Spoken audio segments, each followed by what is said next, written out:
रामकृष्ण सर्वांना. याच्या आधी आपण 420 ओव्यांचं माऊलींच्या प्राथमिक भाषेतील वाचन केलं होतं. आवरून घे पाठ.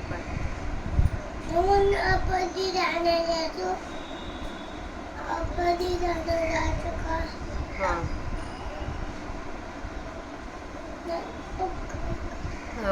420 ओव्यांचं वाचन केलं होतं 15व्या अध्यायातील. आता तिथून पुढच्या ओव्या वाचूया. वक्रतुंड महाकाय सूर्यकोटी समप्रभ निर्विघ्नं कुरु मे देव सर्वकार्येषु सर्वदा अलंकापुरी पुण्यभूमी पवित्र तिथे नांदतो ज्ञान राजा सुपात्र त्या आठवीता महापुण्यराशी. नमस्कार माझा श्री सद्गुरू ज्ञानेश्वराशी. सर्वस्व चाहं हृदि सन्निविष्टो मत्ता सर्वस्य चाह हृदि सन्निविष्टो मता स्मृति ज्ञानमपोहनञ्च वैद्यश्च सर्वैरहमेव वेद्यो वेदान्तप्रदवेद विदयेव चाहम्. एरवी सर्वांच्या हृदयदेशी मी अमुका आहे ऐसी बुद्धी स्फुरे अहर्निशी ते वस्तुगामी परिसंतास व्यवसता योगज्ञानी पैसता गुरुचरणोपासिता वैराग्यसी येण्याची सत्कर्मे अतिशयी अज्ञान विरमे जयासे अहमिश्रामे आत्मरूपी ते आपोआप देखोनी देखी मी आत्मेनी सदा सुखी येथे मी वासुनी अवलोकी अन हेतू असे. अगा सूर्योदय झालिया सूर्येची पहावा धनंजया देवी माते मिया जाणाव्या मीची हेतू ना शरीर पराते सेविता संसार गौरवची ऐकता देही जयाची अहमता बुडवून ठेली ते सर्व स्वर्ग संसारा लागी धावता कर्ममार्गी दुःखाच्या सेल भागी नव्हती परी होऊन अर्जुना मजची स्तव तया अज्ञाना जैसा जगताची हेतू स्वप्ना नेत्रे ते होय पै अभ्रे दिवसू हारपला तोही दिवसेची जाणो झाला देवी मी नेनोनी विषय देखिला मजची स्तव होती एवं निद्रा का जागनिया प्रबुद्धची हेतू धनंजया देवी ज्ञाना जीवांची मीची मुळ जैसे सर्पत्वा का दोरुची मुळ धनुर्धरा तेस ज्ञानाची संसारा मियांची सिद्धू म्हणून जैसा असे तैसया माते नेनोने धनंजया वेदू जाणू गेला तव तया झाली शाखा तरी ती ही शाखा भेदी मीची जाणी जे त्रिशुद्धी जैसा पूर्वपार नदी समुद्राची ठी आणि महासिद्धांत तापासी श्रुतिहारपदी शब्देसे जैसी असंगदा आकाशी मात लहरी तैसे समस्त ही श्रुती जात ठाके लाजिले ऐसे निवांत ते मीची करी यथावतात प्रकोटोनिया पाठी श्रुती सकट अशेष जग हारपे जेथे निशेष ते निज ज्ञान ही चोख जाणता मीची जैसे निदलिया जागीजे तेव्हा स्वप्नीचे किरण ही तुझे परी एकत्व ही देखो पाविजे आपलेची तैसे आपले अद्वैपण मी जाणतेसे तुझे नवीन त्याही बोधा कारण जाणता मीची. मग आगी लागली कापुरा ना काजळी ना वैश्वनरा उरणे नाही वीरा जयापरी देवी समूळ विद्या खाये ते ज्ञान ही जै बुडवणी जाये तरी जे नाही किरणो हे आणि नसाहे असनेही पै विश्व घेऊन गेला मागेसी तया चोरा ते कौनके घेवसी जे कोणी एकी दशा ऐसी शुद्ध तेमी ऐसी जला जड व्याप्ती रूप करिता कैवल्यपती ठिकेली निरूपहती आपुल्या रूपी तो आगवाची बोधू सहसा अर्जुनी उमटला कैसा व्योमीचा चंद्रोदय जैसा शिरणारवी का प्रतिभीती चोखडे समोरील चित्र उमटे ऐसा अर्जुना आणि वैकुंठे नांदतसे बोधू तरी बाप वस्तू स्वभाव भावे तव गोडी थांबो म्हणून अनुभवांची राव अर्जुन म्हणे जी व्यापकपण बोलता निरुपाधिक जे आता स्वरूप प्रसंगता बोलिले देव ते एक वेळा अव्यंग्यवाणी की जो कामज सांगणे ते द्वारकेचा नाथू म्हणे भले केले पै अर्जुना आम्हाही वाडे कोडे अखंड बोलो आवडे परी काय की जे न जोडे पुसते ऐसे आजी मनोरथांसी फळ जोडिलासी तू केवळ जे तोंड भरून निखळ आलसी पुसो जे ऐद्वैत्यावरही भोगीजे ते अनुभवीसे तू विरजे पुसो निमज माझे देतोसे सुखम जैसा आरसी आली असवळा दिसे आपला डोळा ऐसा संबंधिया तू निर्मळा शिरोमणी तुवा नेनोनी पुसावे मग आम्ही परसवू वैसावे तो का हा पाडू नवी सोय रेया ऐसे म्हणून आलिंगले कृपादृष्टी अवलोकिले मग देव काय बोलिले अर्जुनेसी पै दे दोही बोटी एक बोलणे, दोन्ही चरणी एक चालणे, तैसे पुसणे सांगणे तुझे माझे. एवं आम्ही तुम्ही येथे देखावे एक अर्थाते, सांगते पुसते येथे दोन्ही एक. ऐसा भुललो देवा मोहे, अर्जुना ते आलुंगणी ठाय, मग बिहाला म्हणे नोहे आवडी हे. झाले इक्षुरशांचे ढाळ, तरी लवण देणे के ढाळ, जे संवाद सुखाचे रसाळ नासेल तिथे. आधीची आम्हा या काही, नर नारायण सिने नाही, परी आता झिरो माझ्या ठाई, वेगू हा माझा. या बुद्धी सहसा श्रीकृष्ण म्हणे विरेशा, हय गातो तुवा कैसा प्रश्न केला. जो अर्जुन कृष्ण विरत होता, तो परतून या मागोता, प्रश्नावळीची कथा ऐकू आले. येथ सद्वद बोले अर्जुनजी जी म्हणतले, निरुपाधिका आपुले रूप सांगा. या बोला तो शांघंगी, तेची सांगावया लागी, उपाधी दोई भागी निरुपत असे. कुशली या निरुपहित, उपाधिका सांगे येथ, हे कोणाही प्रस्तुत गमे जरी. तरी ताकाचे अंश फेडणे, याचे नाव लोणी काढणे, चोकाची या शुद्धी तोडणे, किडेची जेवी. बाबुळीची सारा विहाते, परी पाणी तव असे आईते, आव्रची जावे गगनते सिद्धचे की. वरील कोंड्यांचा गुंडाळा, झाडूनी केली या वेगळा, कनु घेता विरंगुळा असे काही. तैसा उपाधी उपहिता, शेवटू जेथ विचारिता, ते कोणातेही न पुसता निरुपाधिक. जैसे न सांगणे वरी, बाळापतीसी रूप करी, बोल निमाले पण विवरी अचर्चाते. पै सांगणे या जोगे नव्हे, तेथची सांगणे ऐसे आहे, म्हणून उपाधी लक्ष्मी नाही बोलीचे आधी. पाडिव्याची चंद्ररेखा, निरुती दावया शाखा, दावीचे देवी औपाधिका बोली या.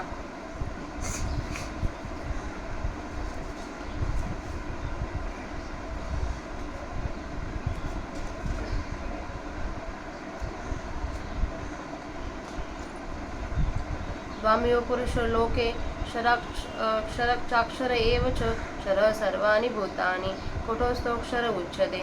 मग तो म्हणेगा व्यासाची, पै ये संसार पाटणीची, वस्तीला सावियाटांची दुपुरुषी. जैसे आघवाची गगनी, नांदते दिवो रात्री दोन्ही, तैसे संसार राजधानी दोन्हीची हे. आणि कही तिचा पुरुष आहे, परी तो या दोन्हीचे नाव नसाहे, जो देला गावे सिखाये धोईते या. परी ते तव गोठी असो, आधी देवची हे परियसो, संसार ग्रामावसो आले असती. एका आंधळा पेडा अपंगू, एर सर्वांगा पुरता सांगू, परी ग्राम गुणे संगू, घडला दोघा. तया एक नाम अक्षरू, एरा ते म्हणती अक्षरू, ही धोची परी संसारू कोंदला असे. आता अक्षरू तो कवनो, अक्षरू तो किलंक्षणू, हा अभिप्राव संपूर्ण विवंसुगा.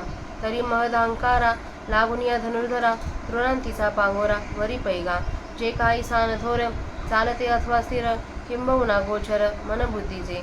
जे तुले पास भौतिक घडते, जे नामरूपा सापडते, उनत्रया सापडते कामठाजे. भूताकृतीचे नाणे, घडत भांगारे जेणे, काळा सिजू खेळणे जी कवडा. जाणण्याची विपरीते, जे जे काही जाणीजते, ते प्रत्यक्षणे निमते होऊन या. अगा काढुनी भ्रांतीची दांग, उभय सृष्टीचे अंग, हे असो बहुजग जया नाम. पै अष्टदा भिन्न ऐसे, जे दाविले प्रकृती मिसे, जे क्षत्रद्वारा छत्तीसे भागी गेली. हे मागील सांगो किती, अगा आतांची जे प्रस्तुती, वृक्षाकारूपरीती निरपिले. ते आघवेची साकारे, कल्पुनी आपण पयापुरे, झाले असे तदनुसारे चैतन्याची. जैसा कुहा आपणची बिंबे, सिंह प्रतिबिंब पाहता शोभे, मग शोभला समारंभे घाली उडी तेथ. कासलली असताची असे, व्योमावरी व्योमबिंब जैसे, अद्वैत होवनी तैसे द्वैत घेपे. अर्जुनगा या परी, साकार कल्पुनी पुरी, आत्मविस्मृतीची करी निद्रा तेथ. पै स्वप्नी सेजार देखिजे, मग पौडणे जैसे ते थकीजे, तैसे पुरुषे ना जाणिले आत्मयासी. पाठी तिये निद्रेचे निभरे, मी सुखी दुःखी म्हणत गोरे, समाधीचे निथोरे ओसना ये साधे. हा जनकू हे माता, हा मी गौरहीन पुरता, पुत्र वित्तकांता माझे हेना. ऐसिया बंधोनी स्वप्ना, धावत भव स्वर्गीची आराना, तया चैतन्य नाम अर्जुना क्षर पुरुषगा. आता एक शत्रुघ्नेने, नाम जया ते बोलणे, जग चिरुका म्हणे जे दर्शते. जो आपुलेनी विसरे, सर्व भूतत्वे अनुकरे, तो आत्मा बोली जे क्षरे पुरुष नामे. जे तो वस्तुस्थिती पुरता, म्हणून आली पुरुषता, वरी देहपुरी निदेजेता पुरुष नामे. आणि क्षरपणाचा नाथीला आळू या ऐसनी आला, जे उपाधीची आतला म्हणून जैसी खळाळीची उदका सरसी उदाळे चंद्रिका, तैसा विकारा उपाधिका ऐसाची गमे. का खळाळू मोठका शोषे आणि चंद्रिका ते सैरीस भ्रंशे, तैसा उपाधी नाशी न दिसे उपाधी घेऊ. ऐसा उपाधीचे निपवाडे क्षणिकत्व या ते जोडे, तेने खोकरपणे घडे क्षर हे नाव. एवं जीव चैतन्य आघवे, हे क्षर पुरुष जाणावे. आता रूप करू बरवे अक्षरासी, तरी अक्षरू जो दुसरा पुरुष पै धनुर्धरा, तो मध्यस्थो गागिरीवरा मेरू जैसा. जे तो पृथ्वी पाताळ स्वर्गी, ही न भेदी तीही भागी, तैसा दोही ज्ञानांगी पहुने जो पहुना जो. ना येत यथार्थ ज्ञाने एक होणे, ना अन्यत्व दुजे घेणे, ऐसे निकळ जे नेनने तेची ते रूप. पासुता निशेष जाये, ना घट भांडादिका होय, तया अमृतपिंडा ऐसा आहे मध्यस्थ जे. पै आटोनी निशेष जाये, पै आटोनी गेली असा गुरु, मग तरंगुना निरू, तया ऐशी अनकारू जे देशेगा. पार्था जागणे तरी पुढे, परी स्वप्नाचे काही न मांडे, तैसे निंद्रे सांगळे निहाळी जे. विश्वाघवेची मावळे आणि आत्मबोध तरी नुजळे, तिवे अज्ञान दशा केवळे अक्षरू नाव. अजा म्हणती जन्म नाही, त्यासी नाशू कैसा काही, या लागी अक्षरूपायी अज्ञान घन. सर्वा कळी सांडिले जैसे, चंद्रपण उर अंसे, रूप जाणावे तैसे अक्षराचे. पै सर्वोपधीनी विनाशे, हे जीव दशा जेत पैसे, फळपाकात जैसे झाड बीजे, तैसा उपाधी उपहित, ठोकोनी ठाके जेत, तया ते अव्यक्त बोलिते गा. जयासी का बीज भाव, वेदांती केला ऐसावो, तो तया पुरुष ठाव अक्षरासा. जेथून अनथ्या ज्ञान, फाकुनी जागृती स्वप्न, नाना बुद्धीचे रान निघाले असे. जीवत्व जेथुनी किरटी, विश्व उठवतीची उठी, ते उभय बोधांची मिठी अक्षरू पुरुष. एरुक्षरू पुरुषू का जनी, जीही खेळे जागृती स्वप्नी, ती अवस्था जो दोही बिया लागा. पै अज्ञान घन सुषुप्ती, ऐसी जे का खाती, या उनी एकी प्राप्ती ब्रह्माची जे. साससी पुढे ती विरा, जरी न येत स्वप्न जागरा, तरी ब्रह्मभाव साचो करा म्हणो येता. परी प्रकृती पुरुषे दोन्ही, अभ्रय झाली गगनी, क्षेत्र क्षेत्रज्ञ स्वप्नी देखिले जिया. हे असो अधोशाखा, या संसार रूपरुखा, मूळ ते पुरुष अक्षराचे. हा पुरुष का म्हणजे, जे पूर्णपणी निजे, पै मायापुरे पहुरीजे तेनेही बोले.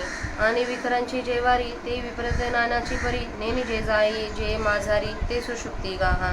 म्हणून ये आपैसे शरणे पानसे, आणि काही नाशे ज्ञानावणे. या लागी हा अक्षरू, ऐसा वेदांती डगरू, केला देखसी थोरू सिद्धांताचा. ऐसे जीव कार्यकारण, जया माया संगोची लक्षण, अक्षर पुरुष जाण चैतन्य दे. आपल्या 520 ओव्यांचं वाचन झालंय. आता आपण त्यांचं मराठीत अर्थ बघूया. सर्व प्राण्यांच्या हृदयामध्ये मी प्रवेश करून राहिलो आहे. त्यांना स्मृती, ज्ञान व विस्मृती माझ्यापासून होतात. सर्व वेदांकडून मीच जाणण्यास योग्य आहे. वेदांचा कर्ता, वेदांत संप्रदाय यथावत प्रकट करणारा मी आहे. वेदाचा अर्थ मी जाणतो. अर्जुना, वास्तविक विचार करून पाहिले तर सर्वांच्या हृदय देशात मी आमका आहे अशी जी बुद्धी रात्रंदिवस बोलते, ती वस्तू मी आहे. परंतु संतांच्या संगतीत राहिले असता आणि योग आणि ज्ञान यात प्रवेश केला असता, त्यांचा अभ्यास केला असता आणि वैराग्याने युक्त होऊन गुरुचरणांची सेवा केली असता, या सत्कर्माच्या योगाने संपूर्ण अज्ञान नाहीसे होते व ज्यांचा अहंकार आत्मस्वरूपी स्थिर होतो, ते पुरुष आपले स्वरूप आपण ज्ञानाने जाणून त्यांचा आत्मा मी असल्याने माझ्या सुखरूपत्वाने नेहमी आनंदात असतात.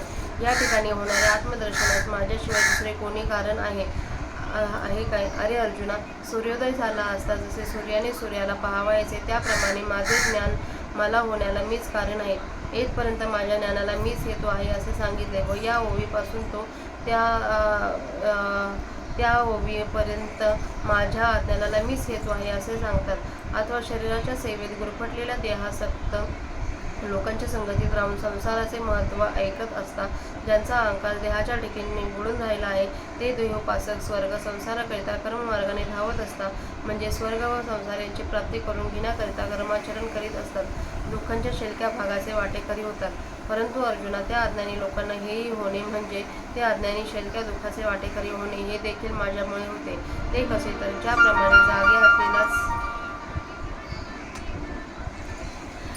ज्याप्रमाणे जागे असलेला पुरुष निद्रा व स्वप्नाला कारण होतो. ढगाच्या योगाने झाकला गेलेला सूर्य जसा सूर्याने जाणण्यात आला, त्याप्रमाणे मला न जाणून प्राणीमात्रांनी माझ्यामुळेच विषय पाहिला भोगला. या व पुढच्या ओवीत जीवांच्या ज्ञानाला व अज्ञानाला मीच कारण आहे असे सांगतात. अर्जुना, ज्याप्रमाणे प्राण्यांच्या निद्रेला किंवा जागृत होण्याला जसा मूळचा झोप लागण्यापूर्वीचा जागेपणा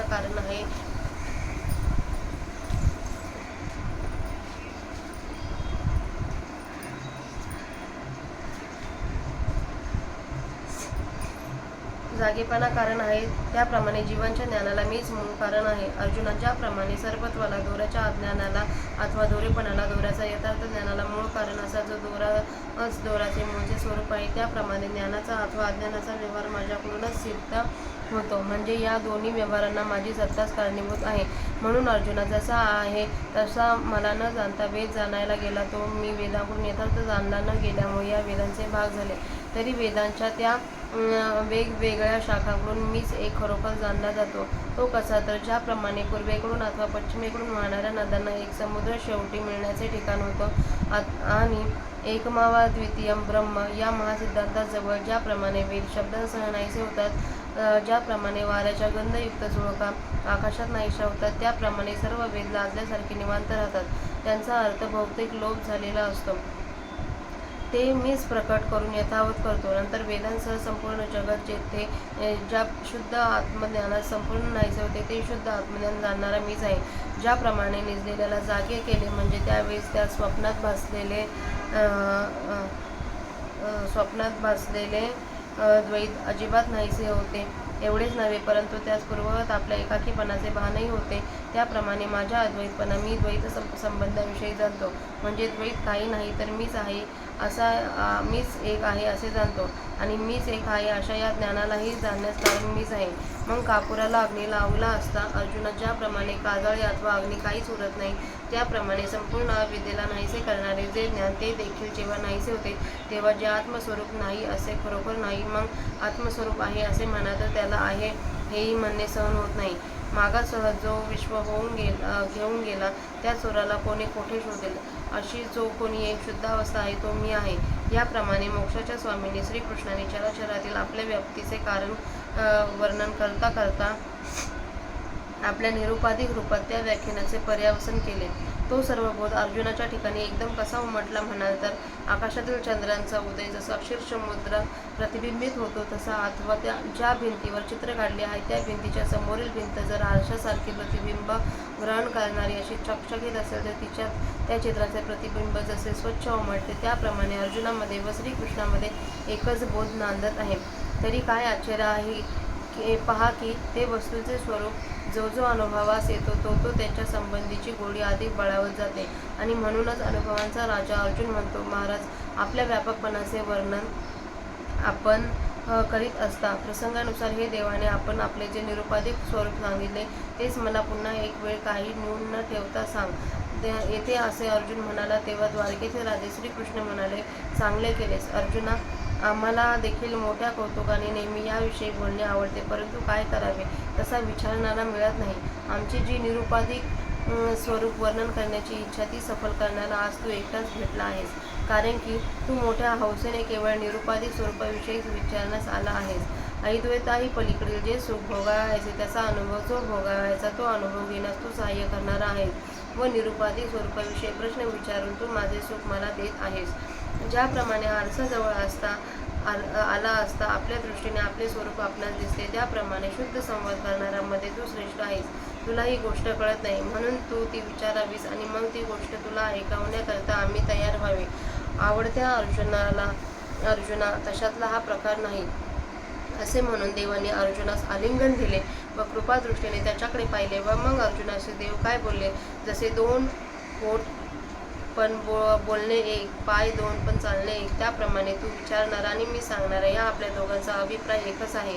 याप्रमाणे श्रीकृष्ण म्हणतात, अर्जुना, आम्ही व तू एक वस्तुरूप आहोत असे तू समज. या प्रसंगी व्याख्यान करणारा उपदेशक मी व प्रश्न करणारा श्रोता तू असे तत्वतः दोघेही एकच आहोत अशा रीतीने प्रेमाने बोलून जाऊन देव अर्जुनाला मिठी मारून राहिले. मग बिचकले आणि म्हणाले की हे ऐक्याचे प्रेम या ठिकाणी उपयोगी नाही. कोणत्याही पदार्थाला मीठ लावले असता पदार्थाला रुची येते, तरी पण त्या ऊसाच्या रसाच्या बनलेल्या ढेपीला रुची करता मीठ लावणे वाईट आहे, कारण त्या योगाने गुळाला रुची न येता गुळाच्या असलेल्या गोडीचा नाश होईल. त्याप्रमाणे ऐक्याचे प्रेम हे चांगले आहे, परंतु संवादाच्या प्रसंगी ते चांगले नाही, कारण त्यामुळे संवाद सुखाची असलेली गोडी नाहीशी होईल. आम्ही नारायण व हा अर्जुन नर असल्यामुळे आम्हा दोघांमध्ये मूळचाच भिन्नपणा नाही, पण ही अशी माझी ऐक्य प्रेमाची उकळी माझ्या ठिकाणी आता नाहीशी हो. या बुद्धीने श्रीकृष्ण एकदम म्हणाले, हे वीरश्रेष्ठ अर्जुना, तो प्रश्न तू कसा केलास? जो अर्जुना श्रीकृष्ण स्वरूपात देहबुद्धी विरून नाहीसा होत होता, देवांशी ऐक्यास येत होता, तो आपण केलेल्या अनेक प्रश्नांची उत्तरे ऐकण्याकरता पुन्हा माघारी देहबुद्धीवर आला. यावर अर्जुन कंठ दाटून म्हणाला, महाराज, आपले निरुपाधिक स्वरूप तुम्ही सांगा. असे मी म्हणालो. असे अर्जुनाने म्हटल्यावर तो षाडगंध श्रीकृष्ण ते सांगण्याकरता उपाधी 2 प्रकारांनी सांगाव्यास लागला. आता अर्जुनाने निरुपाधिक स्वरूपासंबंधाने प्रश्न विचारला असता, देव येथे उपाधी का सांगत आहे असे जर कोणास वाटत असेल तर मंथन करून दह्यातून ताकाचा भाग वेगळा करणे यालाच लोणी काढणे असे म्हणतात. अथवा ज्याप्रमाणे शुद्ध सोने शोधण्यास अशोधित धातूतून हिणकस धातू बाहेर काढावी लागते, पाण्यावरचे गोंडा हाताने एका बाजूला सारावे, पण पाणी जसे आयते असते, अथवा आकाशातील ढगच गेले की आकाश स्वतःच सिद्ध आहेच, धान्यावरील कोंड्याचे आच्छादन झाडून वेगळे केले असता शुद्ध धान्य घेण्यास काही हरकत आहे काय? त्याप्रमाणे विचार कराव्यास लागले असता अज्ञानादी उपाधी व त्या उपाधीच्या संबंधाने असणारे उपहित चैतन्य या दोहोंचा ज्या स्वरूपी शेवट होतो ते निरुपाधिक शुद्ध चैतन्य होय. हे कुणालाही न पुसता कळावे. नवीन लग्न झालेल्या लहान मुलीस वेगवेगळ्या पुरुषांचे नाव घेऊन हा तुझा नवरा काय असे विचारत असता प्रत्येक नावास नाही नाही म्हणून म्हणणारी ती मुलगी ज्या नावाच्या उच्चाराबरोबर लाजेने व गप्प राहते त्या न बोलण्यातच ती आपली अमुक नवरा आहे असे दर्शवते. त्याप्रमाणे स्थूल सूक्ष्म प्रपंच हा परमात्मा आहे काय असे विचारले सांगता की श्रुतीवधू तो प्रपंच परमात्मा नाही असे सांगते व शब्दांकडून व्यक्त न होणाऱ्या परमात्म्याचे स्वरूप लक्षण आले म्हणजे गप्प बसते आणि या गप्प बसण्यातच परमात्म्याच्या स्वरूपात सुचवते. त्याप्रमाणे जे निरुपाधिक स्वरूप सांगण्याजोगे नाही ते स्वरूप सांगण्याचा असा प्रकार आहे, म्हणजे ते स्वरूप साक्षात शब्दांनी सांगता येत नाही, म्हणून उपाधीचे वर्णन करणे हेच त्यांचे सांगणे होय. म्हणून लक्ष्मीपती जे श्रीकृष्ण ते प्रथम उपाधी सांगतात. शुक्ल पक्षातील प्रतिपदेच्या चंद्राची कोर नेमकी दाखवण्याकरता जशी झाडाची फांदी दाखवावी लागते त्याप्रमाणे हे उपाधीचे वर्णन करणे आहे. या संसारात क्षर आणि अक्षर असे हे 2 पुरुष आहेत. सर्व भूते म्हणजे क्षर आणि मायोपाधीने युक्त असे जे चैतन्य त्यास अक्षर असे म्हणतात. मग ते श्रीकृष्ण म्हणाले, अरे अर्जुना, या संसाररूपी नगरातील वस्ती स्वभावतःच अल्प अशा 2 पुरुषांची आहे. ज्याप्रमाणे सर्व आकाशामध्ये दिवस आणि रात्र हे 2च नांदतात, त्याप्रमाणे या संसाररूपी राजधानीत हे 2च नांदतात. आणखी एक तिसरा पुरुष आहे, परंतु तो या दोघांचे नाव सहन करीत नाही व तो प्रकट झाला असता या दोघांना त्याच्या गावासकट खातो. परंतु ती तिसऱ्या पुरुषाची गोष्ट राहू दे. आधी हे जे 2 संसाररूपी गावातील वस्तीला आले आहेत त्यांच्याविषयीच तुला ऐकवतो. त्या दोघांपैकी एक आंधळा, ज्ञानदृष्टीहीन, वेडाप्रमाणे देहाधिकास मी म्हणणारा व पांगळा, उपाधीचा तंत्र झाल्यामुळे तिच्याशिवाय ज्यास काहीच करता येत नाही असा आहे, व दुसरा सर्वांगाने पुरता व चांगला आहे, परंतु दोघेही एकाच गावात राहत असल्याकारणाने उभयंताची संगत जडली आहे. त्यापैकी एकाचे नाव क्षर आहे व दुसऱ्यास अक्षर असे म्हणतात. हे आहेत दोघेच, परंतु या दोघांनी सर्व संसार ठेचून भरला आहे. आता क्षर पुरुष तो कोणता व अक्षर पुरुषाचे लक्षण काय हा सर्व अभिप्राय अर्जुना स्पष्ट सांगू. या ओवीपासून तो ओवीच्या पूर्वार्धापर्यंत क्षर पुरुषाच्या उपाधीचे वर्णन करतात.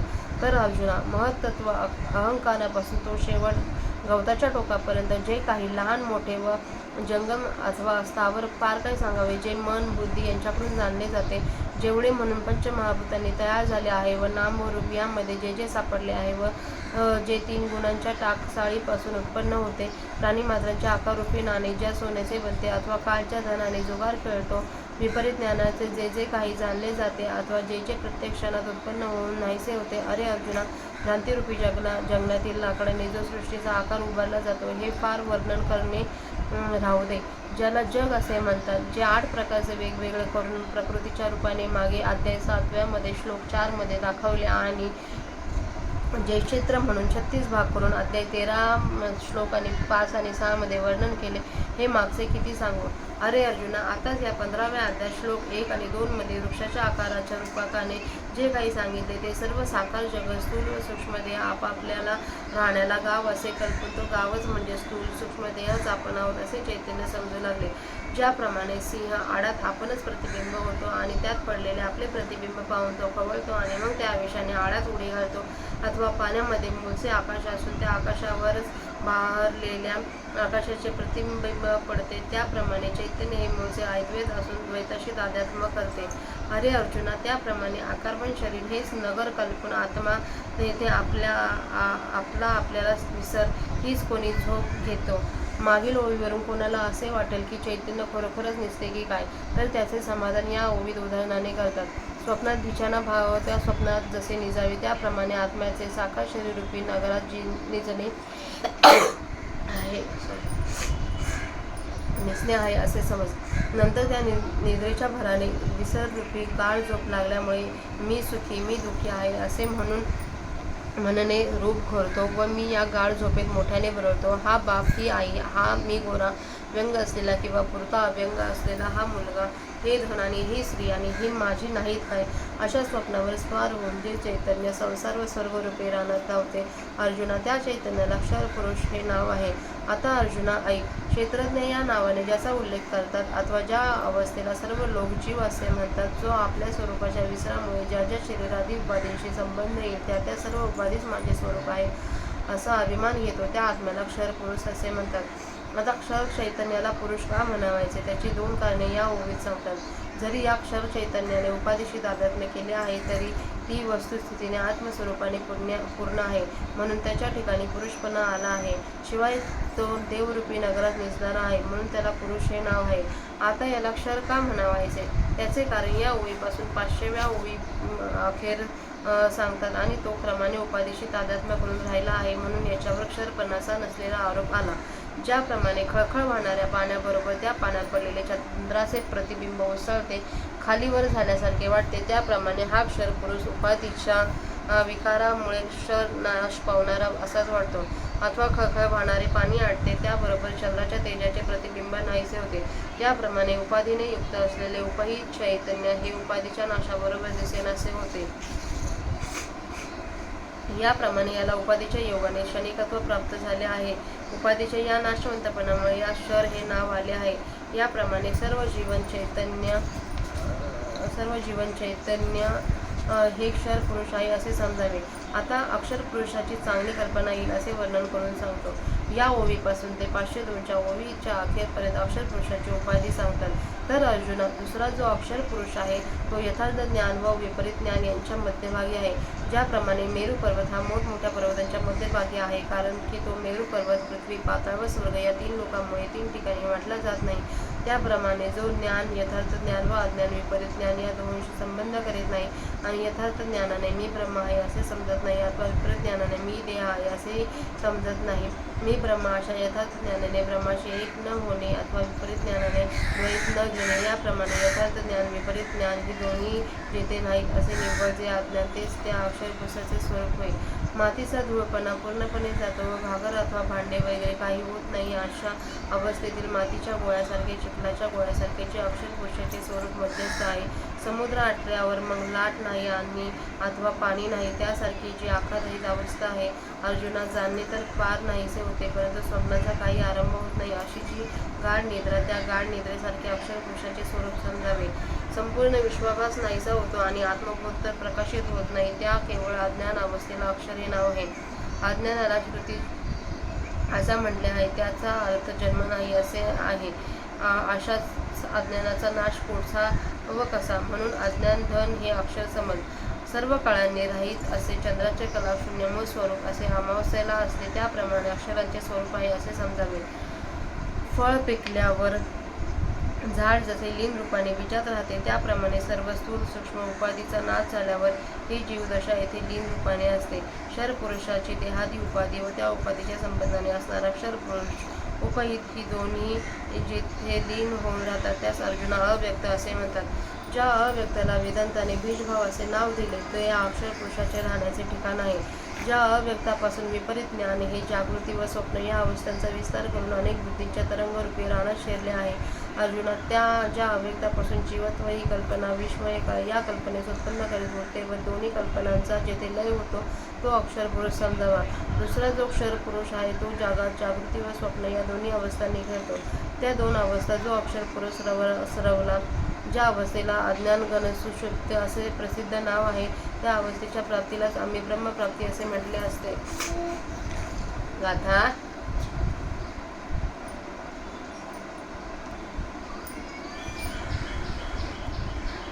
क्षर पुरुषाचे देहादी उपाधी व त्या उपाधीच्या संबंधाने असणारा क्षर पुरुष उपहित हे दोन्ही जेथे लीन होऊन राहतात त्यास अर्जुना अव्यक्त असे म्हणतात. ज्या अव्यक्ताला वेदांताने बीजभाव असे नाव दिले त्या या अक्षर पुरुषाचे राहण्याचे ठिकाण आहे. ज्या अव्यक्तापासून विपरीत ज्ञान हे जागृती व स्वप्न या अवस्थांचा विस्तार करून अनेक बुद्धीच्या तरंगरूपी रानात शिरले आहे. अर्जुना, ज्या अव्यक्तापासून जीवत्व ही कल्पना विश्व या कल्पनेस उत्पन्न करीत होते व त्या दोन्ही कल्पनांचा जिथे लय होतो तो अक्षर पुरुष समजावा. दुसरा जो क्षर पुरुष आहे तो जगात जागृती व स्वप्न या दोन्ही अवस्थांनी खेळतो. त्या दोन अवस्था जो अक्षर पुरुष प्रसवला, ज्या अवस्थेला अज्ञान घनसुषुप्ती असे प्रसिद्ध नाव आहे, त्या अवस्थेच्या प्राप्तीलाच आम्ही ब्रह्मप्राप्ती म्हटले आहे. पण हिच्यात पुढील एक उणीव आहे. खरोखरच अर्जुना, जर हा अक्षर पुरुष पुन्हा स्वप्न व जागृती या अवस्थेत प्रयत्न येतात तर यालाच खरोखर ब्रह्मभाव म्हणता आले असते. परंतु प्रकृती व पुरुष हे ढग ज्या आकाशात उत्पन्न झाले आहेत व क्षेत्र आणि क्षेत्रज्ञ हेच कोणी स्वप्नातील पदार्थ ज्या निद्रेत असतात ती निद्रा जो अक्षर पुरुष आहे हे राहू दे. खाली शाखा असलेल्या या संसार वृक्षाला अक्षर पुरुष हेच मूळ आहे. याला पुरुष का म्हणावायचे तर हा आपल्या स्वरूपाने पूर्णच आहे.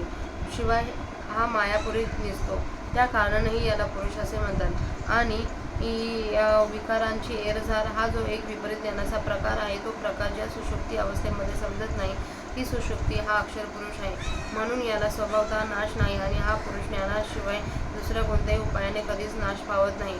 एवढ्याकरिता वेदांत शास्त्रामध्ये हा अक्षर आहे अशा सिद्धांताची मोठी प्रसिद्ध आहे असे दिसून येईल. याप्रमाणे जे चैतन्य जीवरूपी क्षर पुरुष कार्याचे कारक आहे व मायोपाधीचा आश्रय करून असणे हेच ज्याचे स्वरूप आहे त्या चैतन्यास अक्षर पुरुष असे समज. तर इथं आपल्या 524 ओव्यांचा मराठीत अर्थ वाचून झाला.